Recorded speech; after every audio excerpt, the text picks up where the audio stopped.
하나님께서 우리에게 주신 말씀, 우리 사무엘상 16장 말씀 함께 보겠습니다. 사무엘상 16장 14절부터 23절 말씀까지 함께 보겠습니다.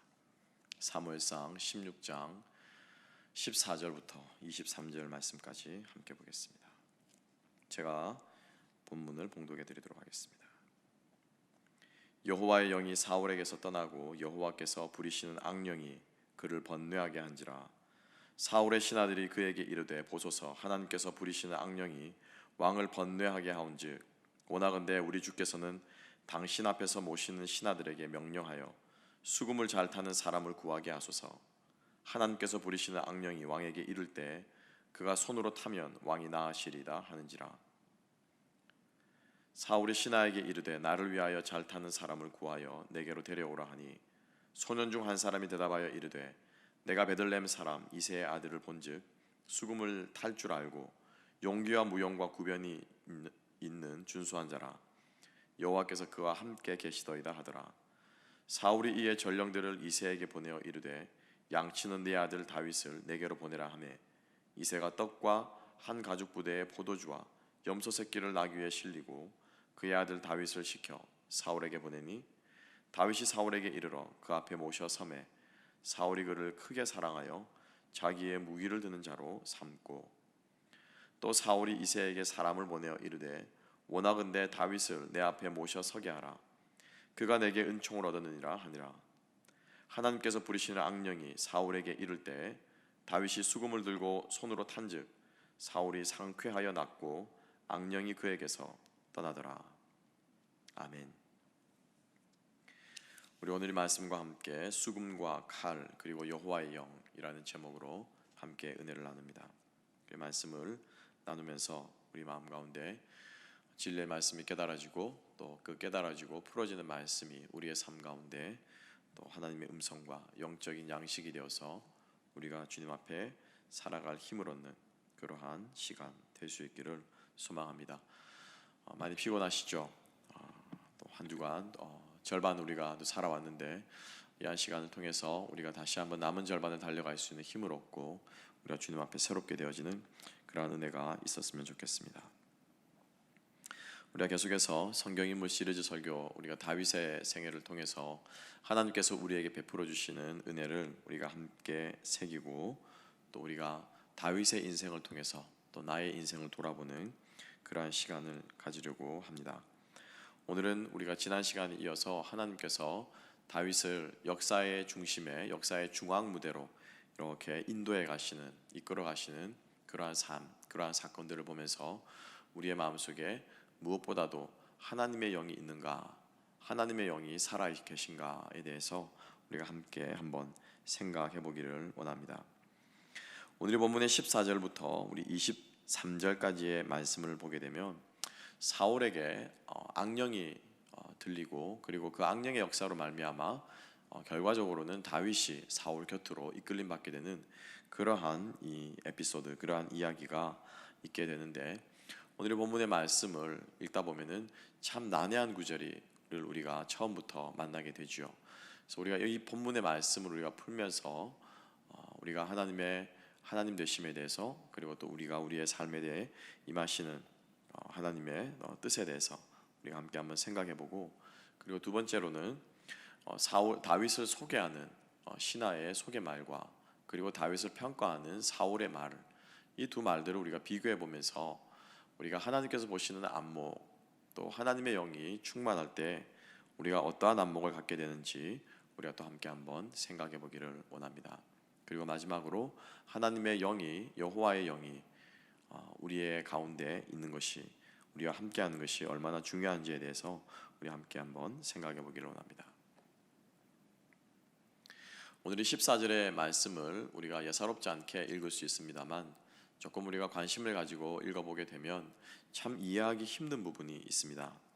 여호와의 영이 사울에게서 떠나고 여호와께서 부리시는 악령이 그를 번뇌하게 한지라 라고 기록되고 있죠.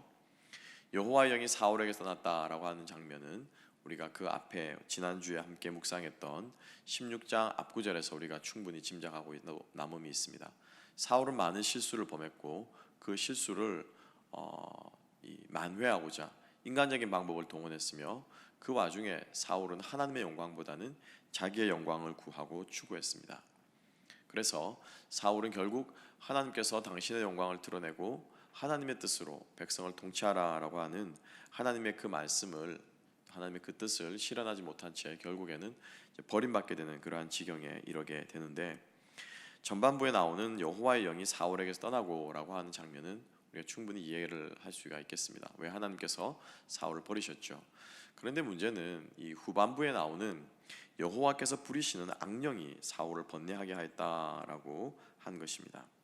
여호와께서 부리신 악령이다라고 하는 말, 우리 개역 성경에는 하나님께서 악한 영을 부렸다라고 기록되고 있는데, 영어 성경은 악한 하나님으로부터 온 악한 영이다, 악령이다라고 기록되어 있습니다. The evil spirit from the Lord라고 기록되어 있는데, 이 말이 참 우리의 머리를 갸우뚱거리게 만들죠. 하나님으로부터 악한 영이 나올 수가 있습니까? 선하시고 공의로우시고 정의로우신 사랑이 많으신 하나님으로부터 어떻게 악한 영이 올 수 있습니까? 천사가 왔다고 한다면 또 우리가 이해를 할 수 있겠는데, 어떻게 여호와로부터 악령이 왔다라고 하는 것은 참 우리가 이해하기 힘든 부분입니다. 오늘 우리가 이 부분을, 이 문제를, 또 이 구절을 14절을 풀면서 오늘의 본문에서 말하고자 하는 메시지를 우리가 조금 생각해 볼 수 있기를 원합니다. 우리가 여기서 우리가 주목해야 될 단어는요, 악령이라고 하는 단어예요. evil spirit이라고 하는 이 말이 우리가 조금 번역상에 문제가 조금 있는 것이고, 또 이것을 우리가 제대로 번역해야 오늘의 본문의 말씀을 이해할 수 있습니다. 첫 번째로는 우리가 영어 번역을 취해서 오늘 본문의 말씀을, 여호와께서 부리신 악령을 우리가 좀 이해를 해볼 필요가 있고, 두 번째로는 한글 개역 개정의 성경에 번역한 대로 여호와께서 부리신 악령으로 우리가 이해를 할 때 오늘의 본문의 말씀 뜻을 우리가 조금 생각할 필요가 있습니다. 그래서 저는 영어 번역과 한글 번역을 두 개를 두 번에 걸쳐서 우리가 함께 좀 본문을 살펴보면서 이 본문의 뜻에 대해서 우리가 좀 생각해 봤으면 좋겠습니다. 영어 본문을 보게 되면 evil spirit from the Lord, 여호와의 악령이라고 기록되어 있는데요, 혹은 여호와로부터 온 악령이라고 명사구로 이렇게 이루어져 있습니다. The evil spirit from the Lord라고, from God이라고 기록되어 있는데, 여기에서 그 악령이라고 하는 것은 악한 영이다라고 우리가 생각을 하기 쉽습니다. 그죠? 예, 악한 영이다. 그러니까 이해 오해가 가는 거죠. 하나님께로부터 온 영인데 어떻게 악한 영일 수 있는가라고 우리가 생각할 수 있습니다. 영어 성경을 우리가 취했을 때, 혹은 히브리어 원문 성경을 취했을 때 하나님으로부터 온 영이 어떻게 악할 수가 있는가라고 우리가 생각하는데, 여기서 악하다라고 하는 것이 악한 영이 아니고요, 형용사가 아니고 그야말로 명사입니다. 그래서 악영이라고 이렇게 두 명사를 붙여가지고 한 단어처럼 쓴 단어입니다. 이 말이 무슨 말이냐면은, 영이 악한 것이 아니고, 그러니까 즉 주격 소유격이 아니고, 악한 영이라는 것이 아니고 악을 행하는 영이다라고 하는 거예요. 그래서 원어 성경의 말씀대로 풀이하면은 하나님이 한 영을 보내셨는데 그 영이 악한 일을 행한다라고 하는 것이야. 악을 행한다라고 하는 것입니다.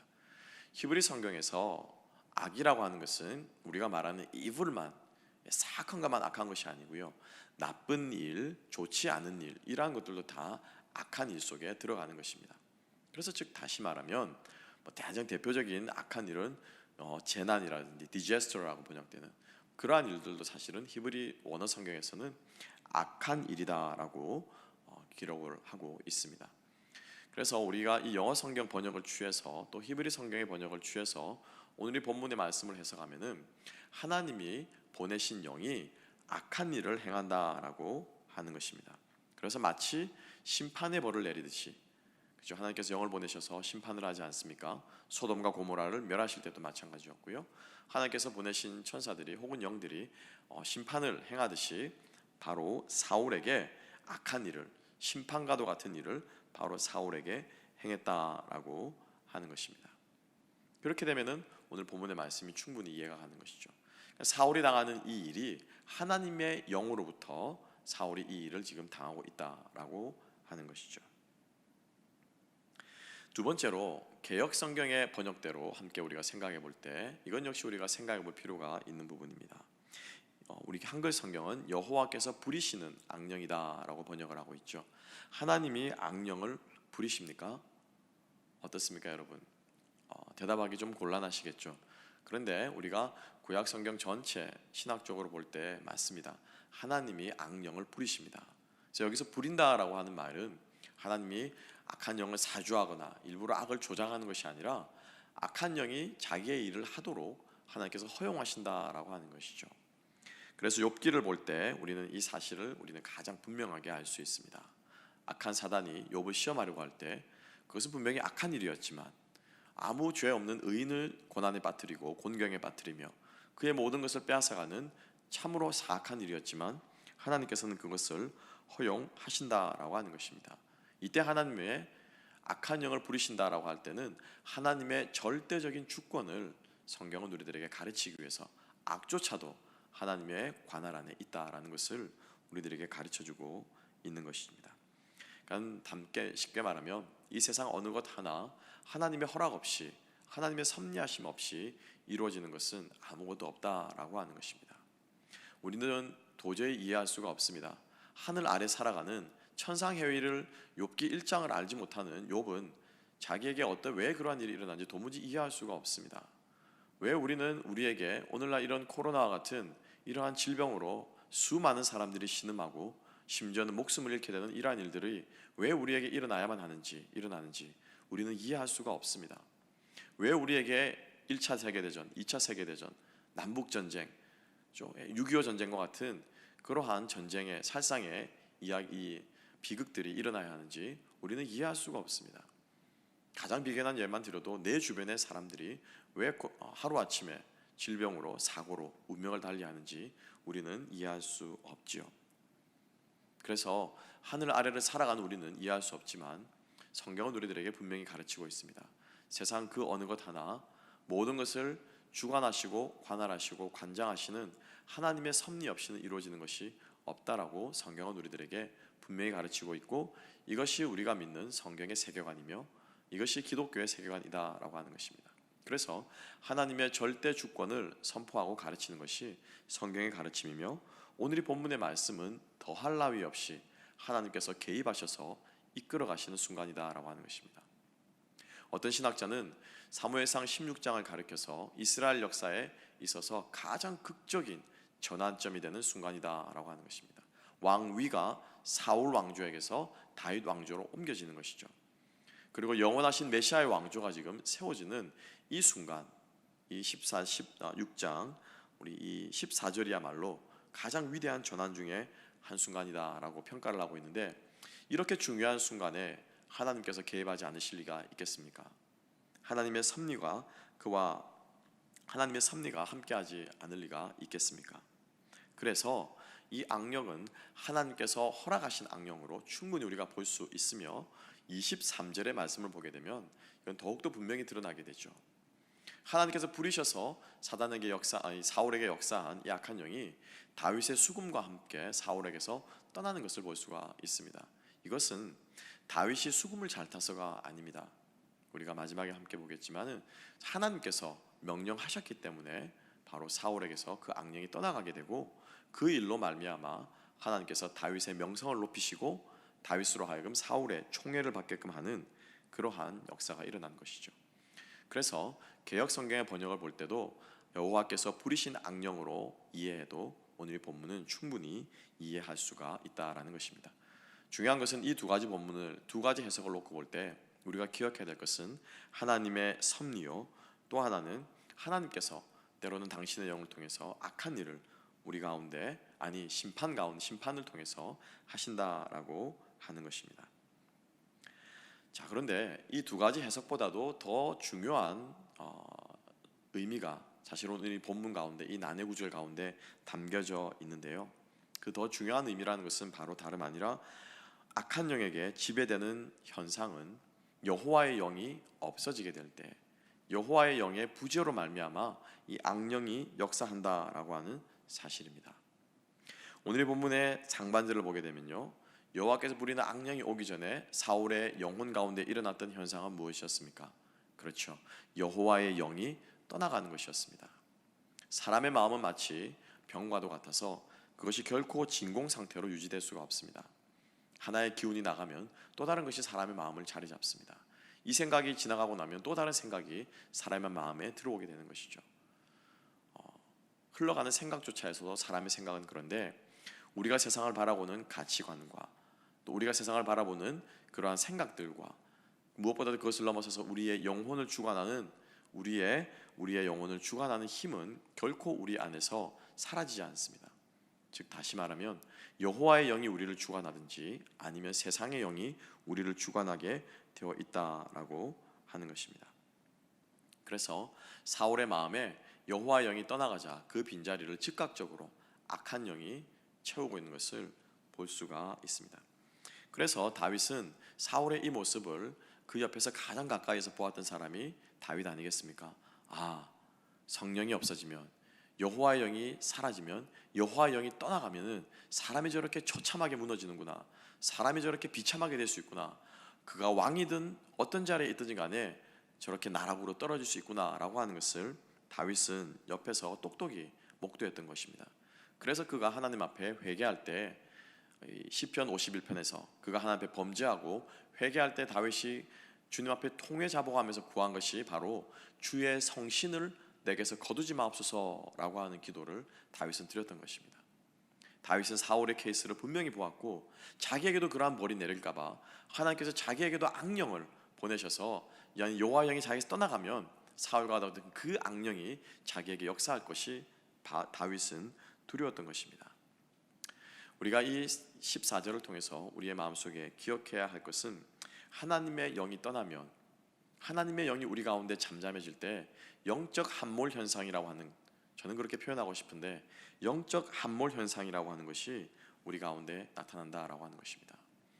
이 영적 함몰 현상이라고 하는 말은 고든 맥도날드라고 하는 목사님께서 쓰신 내면 세계의 질서와 영적 성장이라는 명조에서 말씀하신 것인데요, 함몰이 뭡니까 여러분? 함몰은 멀쩡하다가 갑자기 그것이 꺼지는 것입니다. 아시는 분은 아시겠지만은 한국에서 가장 높은 빌딩, 63빌딩을 넘는 아시아에서도 몇 번째 손가락 안에 드는 이름은 잘 모르겠습니다만 그죠? 잠실에 큰 빌딩이 하나가 세워졌는데, 그 빌딩이 세워지면서 싱크홀 현상이라고 하는 현상이 주변에서 많이들 일어났다고 하는 뉴스 기사를 우리는 본 적이 있습니다. 그러니까 밑으로 흙이 쏠려져 나가면서 갑자기 집안이 내려앉는 것이죠. 아스팔트가 꺼지는 것이죠. 여호와의 영이 우리 가운데 있지 않으면은 겉으로 보기엔 우리가 멀쩡한 삶을 살아갈 수 있습니다.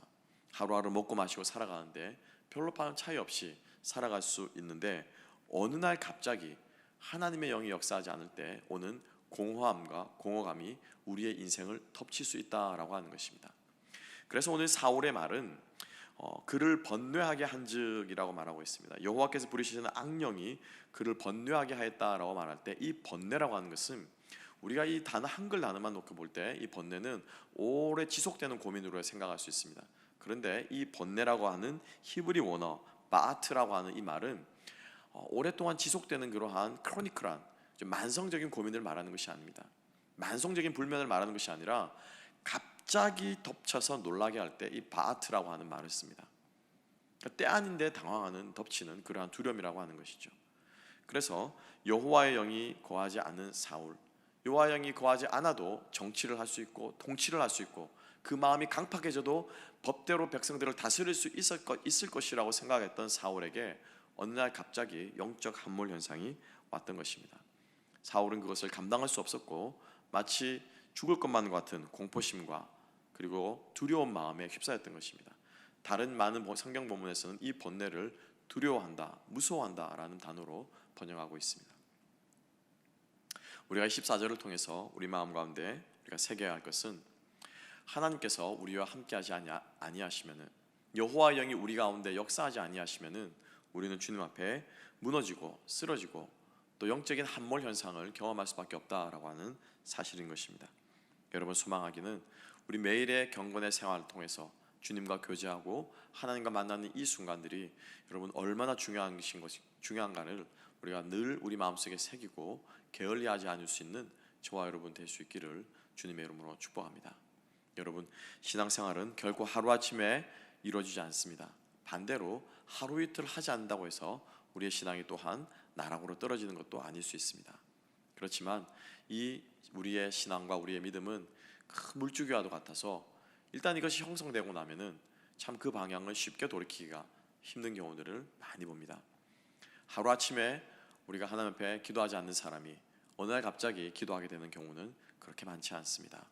물론 우리가 인생에 우리가 감당할 수 없는 힘과 어려움과 역경을 당할 때 우리는 주님 앞에 무릎 꿇지만은 그것도 잠깐이죠.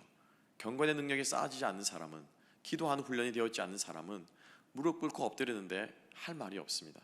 기도할 내용이 없는 거예요. 하나님께서 물론 그 기도마저도 들으시고 아버지라고 외치는 그 기도마저도 들으시지만은 그냥 입에서 나오는 것은 도와달라는 말밖에 없습니다. 이 고통 지나가게 해달라는 말밖에 없습니다. 그리고 그 고통이 지나가면 또다시 이전의 생활로 돌아가는 빈곤의 악순환을 반복하게 되는 것이죠. 여러분, 소망합니다. 우리가 주님 앞에 끊임없이 신앙의 영성을, 믿음의 영성을 쌓아갈 수 있는 저와 여러분 될 수 있기를 주님의 이름으로 축복합니다. 이 14절 말씀에 담겨있는 이 깊은 뜻이 사실은 오늘 본문에서 아주 중요한 부분을 차지하고 있으며 오늘 다윗을 사울에게로 이끌어가는 그러한 원동력과도 같은 역할을 하고 있다라는 것을 우리는 기억할 필요가 있습니다. 두 번째로 사울이 그렇게 해서 악한 영이 돌리게 되고 갑자기 소스라치게 놀라게 되는 영적 함몰 현상을 겪자 신하들이 사울에게 조언을 하고 있죠. 보소서, 하나님께서 부리시는 악령이 왕을 번뇌하게 하온즉 원하건대 우리 주께서는 당신 앞에 모시는 신하들에게 명령하여 수금을 잘 타는 사람을 구하게 하소서. 하나님께서 부리시는 악령이 왕에게 이를 때 그가 손으로 타면 왕이 나으리다. 이렇게 조언을 하게 되고 음악을 좀 들으면은 왕께서 마음의 쾌차를 얻으실 것입니다 라고 이야기를 하고 있습니다. 그리고 사울은 그 말을 듣고 수금을 타는 사람을 불러오게 합니다.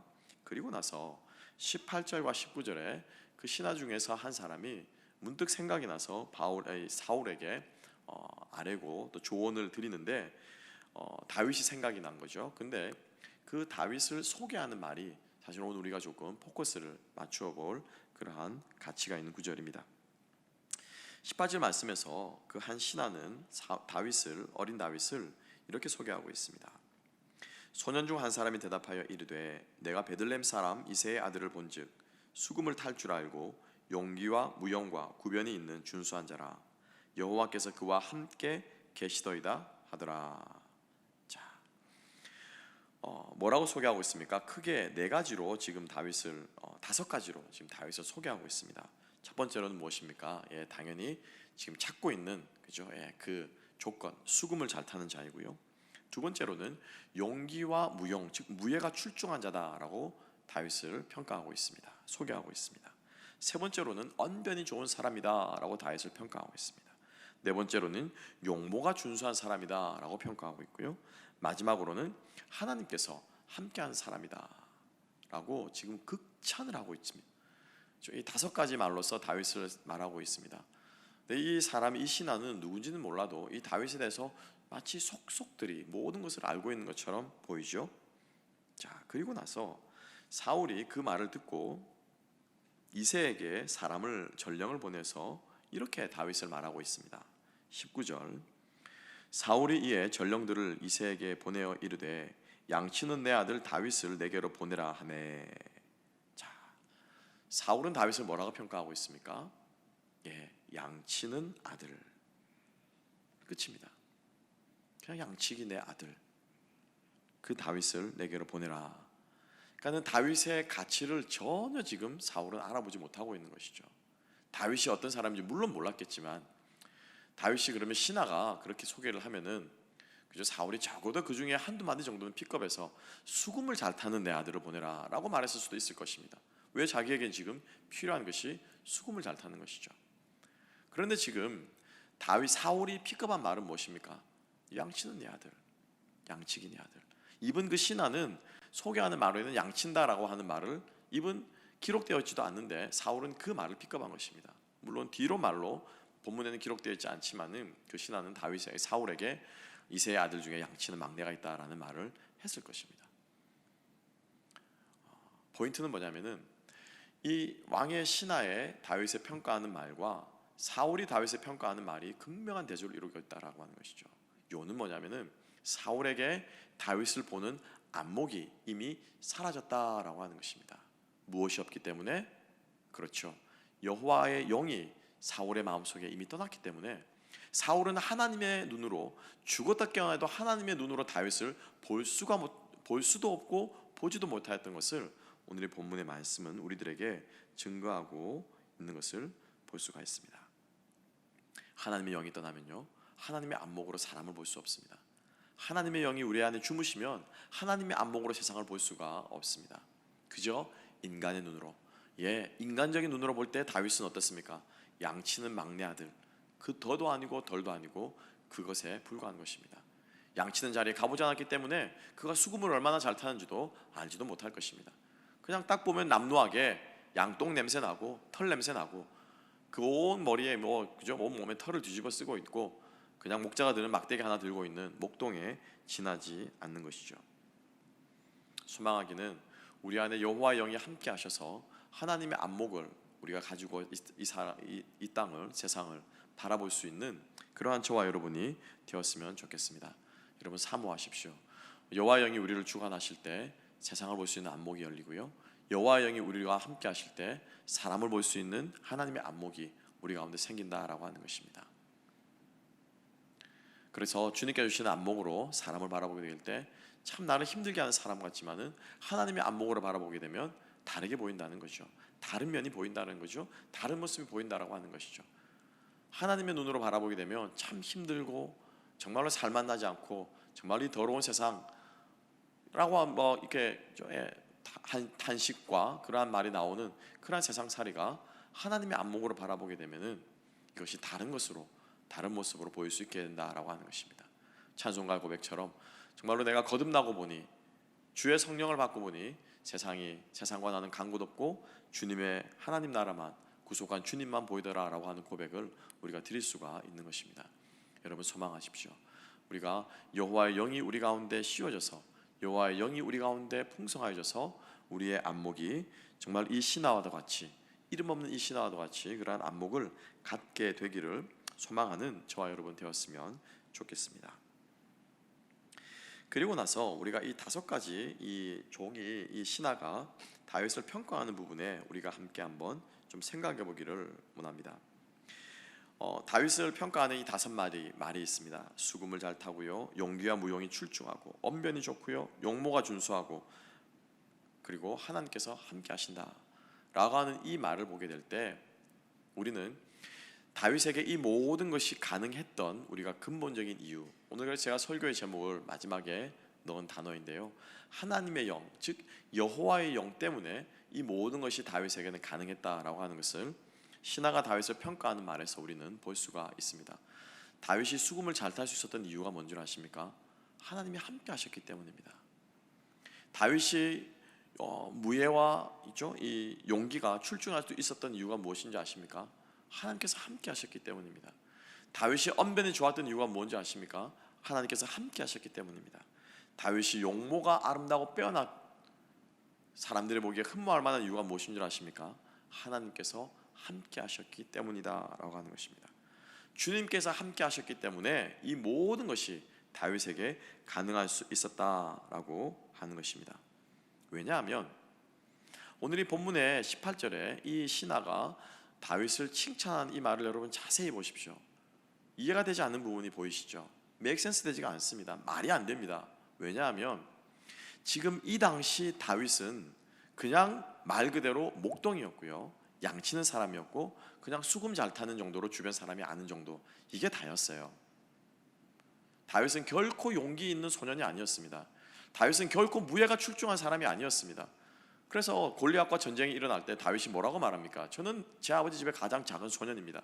전쟁에 출입할 줄을 알지 못합니다 라고 사울에게 자기 스스로를 이야기하는 다윗의 고백이었습니다. 그러니까 이 신하가 사울에게 다윗을 소개할 이 시점에는 사실은 다윗은요, 용기가 출중하지도 않았고요, 무예가 뛰어나지도 않았습니다. 언변이 좋지도 않았습니다. 용모가 준수하지도 않았습니다. 모든 것들이 사실은 해당 사항에 없는 것이에요. 이 구절을 두고 신학자들의 여러 해석들이 있습니다. 어떤 사람은 다윗은 그럴지라도 이새의 가문이 아주 쉽게 말하면 전쟁 용사의 가문이었다는 거죠. 그래서 엘리압과 삼마와 그 세 아들이 전쟁에 앞장서서 차출돼 나갈 정도로 이새의 아들 이 가문 자체가 용사의 가문이었기 때문에 그렇게 소개했다라고 하는 해석도 있습니다만, 저는 조금 다르게 해석하고 싶습니다. 왜냐하면 이 사무엘상을 후기의 기자가 기록을 하고 있습니다.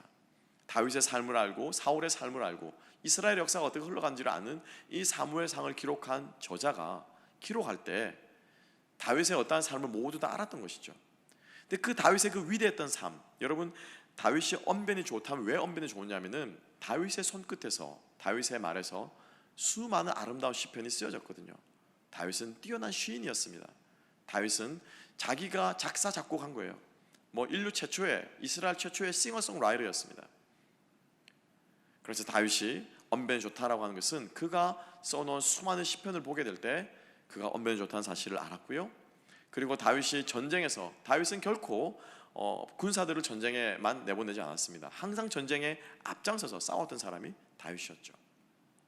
그래서 지나고 나서 사무엘상을 기록하면서 돌이켜볼 때 다윗의 삶을 보게 될 때 그의 모습들을 평가할 수 있었던 것이죠. 그래서 수금을 잘 타고요, 음악을 잘하고 용기가 있고 언변이 좋고 용모가 준수한데, 이 모든 것들이 가능했던 것은 바로 무엇 때문에 있다고요? 하나님께서 그와 함께 하셨기 때문에 바로 다윗이 다윗 될 수 있었다라고 하는 것입니다. 다시 말해서 이 18절의 4개, 5가지의 칭찬은 다윗의 전 생애를 압축해 넣어서 평가하고 있는 말이다라고 하는 것입니다. 즉 다윗의 모든 실력은 하나님께서 함께 하신 데서 나올 수 있었다라고 하는 것입니다. 그의 실력이 출중함에 있지 않습니다. 핵심은, 방점은 하나님께서 함께 하신다라고 하는 것에 방점이 찍혀 있음을 우리는 잊지 말아야 합니다.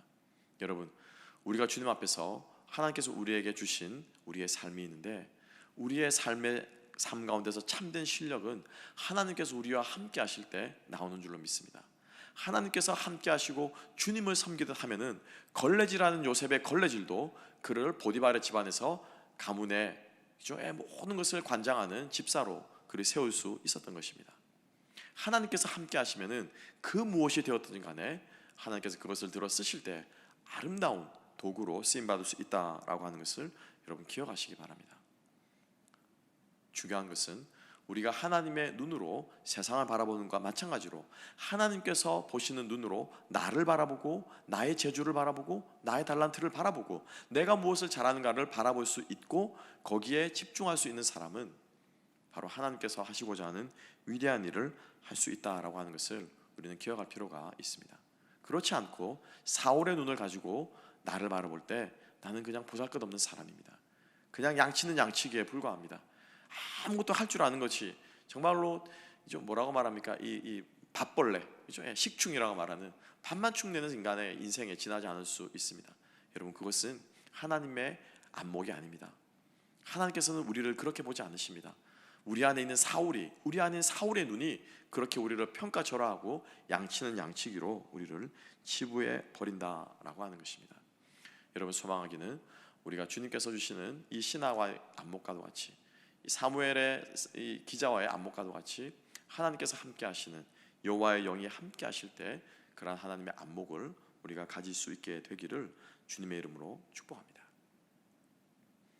마지막으로 우리 함께 보겠습니다. 그래서 오늘의 본문의 말씀의 가장 중요한 포인트는 수금과 칼을 들어 쓰시는 분은 바로 하나님 여호와의 영이다라고 하는 것입니다.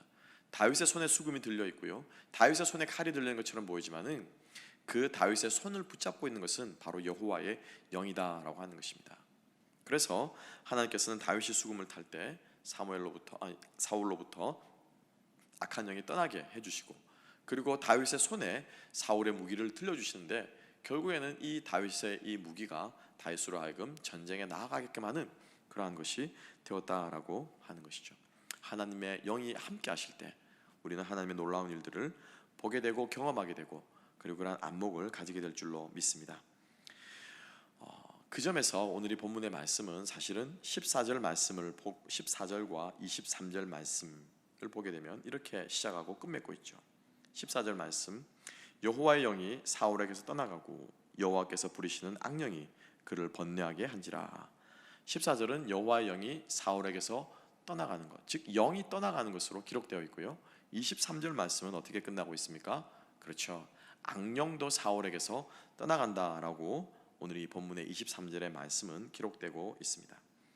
여호와의 영이 떠나가던 악령이 떠나가던 그 영이 떠나가는 그 사건을 통해서 하나님께서 하시는 결과는 결국에는 다윗을 높여주시는 거예요. 그죠? 예, 다윗을 높여주신 거예요. 왜? 다윗에게는 하나님의 영이 떠난 것이 아니라 임하였기 때문에. 그래서 다윗이 역사의 중심으로 부상되는 일에 일조한 사건들, 여호와의 영이 사울로부터 떠나갔던 사건입니다. 하나님의 관심은 사울에게 1도 있지 않습니다. 하나님의 영이 떠나가건 악령이 그에서 떠나가건, 야, 하나님께서 악령을 물리쳐주신 하나님이 사울을 불쌍히 여기시는구나. 아니요, 하나님의 관심은 사울에게 있지 않습니다. 사울에게 단 1도 있지 않습니다. 누구에게요? 다윗에게 있습니다. 그 중심이 하나님을 향하고 하나님께서 그를 긍휼히 여기시고 그에게 기름 부으신 다윗에게 하나님의 모든 포커스가 맞춰져 있는 것입니다. 그래서 하나님께서는 사무엘이 사울을 위해서 긍휼히 여기며 기도하면서 울 때도 하나님께서는 더 이상 그를 위해 기도하지 말라라고 말씀하신 것이죠. 그래서 여호와의 영이 임하고 떠난 것이 얼마나 중요한 것인가를 오늘 이 본문의 말씀은 우리들에게 보여주고 있는 것입니다. 여러분 축복하고 또한 소망합니다. 우리가 주의 영의 임재하심을 사모하며 하나님의 영이 나에게 부어지기를 늘 소망하며 살아갈 수 있는 우리가 될 수 있기를 소망합니다. 이 하나님의 영의 인도하심으로 말미암아 하나님의 영이 다윗에게 임재하셨고 다윗에게 기름 부으셨고 하나님의 영이 다윗을 절묘하게 사울의 그 악령을 통해서 악신을 부리는 것을 통해서 다윗을 어디로? 사울의 왕궁으로 인도해 가십니다. 그런데 여러분 잘 생각해 보십시오. 결국 이 왕궁에서 사울이 이제 나중에 미치게 될 때, 그리고 다윗에게로 이 군사들의 신하들의 관심과 백성들의 관심이 쏠리게 될 때, 이 왕궁에서 거의 살인 미수 사건이 일어나지 않습니까? 사울이 다윗을 창으로 찔러 죽이려고 하죠. 던져서. 사실 이 다윗은 하나님의 영을 인도하심 받고 있지만 지금 그가 가고 있는 것은 어찌 보면은 그의 정적, 그죠? 이미 그 왕권을 물려받고 폐위시켜야 되는 그 정적에게로 지금 하나님은 다윗을 인도해 가고 있는 것을 볼 수가 있습니다. 적진 한가운데로 지금 다윗을 이끌어가고 계신 것이죠. 무엇이요? 여호와의 영이. 하나님께서 그 가운데 일하시기 원하시기 때문에 여호와의 영이 다윗을 적진으로 인도해 가고 있습니다. 우리가 다음 주에 보겠지만은 그 하나님의 영이 다윗에게 임하셨을 때 골리앗을 욕하는 소리가 다윗에게는 싸움의 신호로 들렸던 거예요. 그래서 그 하나님의 거룩함을 사모하고 하나님의 영광을 사모하는 그 하나님의 영이 또 다윗을 블레셋과의 전쟁터로 이끌어가고 있는 것을 볼 수가 있습니다. 철저하게 하나님의 영에 이끌려 살아가는 삶, 하나님의 영에 이끌려 살아가는 사람, 그 사람은 바로 주님께서 일하시는 그곳에 있게 될 줄로 믿습니다. 여러분 소망합니다. 주의 영이 우리 가운데 충만하게 임하셨다라고 생각하고 또 주의 영이 충만하게 임하시기를 사모하실 때 우리의 주님의 인도하심을 구하며 나아갈 수 있는 저와 여러분 될 수 있기를 주님의 이름으로 축복합니다. 그곳이 어디가 되었건, 그곳이 사울의 궁이 되었건, 블레셋과의 전투가 되었건, 골리앗 앞이 되었건, 그것이 광야가 되었건, 어디가 되었든지 간에 여호와의 영이, 하나님의 영이 우리를 인도해 가시는 그곳에 바로 주님의 역사가 있는 줄로 믿습니다. 우리 주님께서 광야 40일 시험을 받으실 때도 여호와의 영이, 성령이 예수님을 이끌어 광야 가운데로 인도해 가신 것이죠. 그렇게 놓고 보면 우리의 인생이 길이 열리고 풀리고 이것이 중요한 것이 아니라 성령의 인도하심을 받느냐 받지 않느냐, 바로 그것이 더 중요한 것 같습니다. 성령의 인도하심이 있는 곳에는 그곳에서는 하나님의 역사가 있습니다. 닫힌 곳이라고 할지라도 성령이 인도하시면 그곳에 문이 열리는 역사가 있게 될 줄로 믿습니다. 광야라고 할지라도 성령이 인도하시면 그곳에 꽃이 피고 샘이 솟는 역사가 일어날 줄로 믿습니다. 여러분, 좋은 길, 넓은 길 찾아가지 마시고 성령이 인도하신 대로 가는 좁은 길이든 광야든 닫힌 문이든 어디든지 간에 여호와의 영이 인도하시는 길에 순종하며 따라갈 수 있는 저와 여러분, 또 우리 하나로 교회 될 수 있기를 주님의 이름으로 축복합니다. 기도하겠습니다.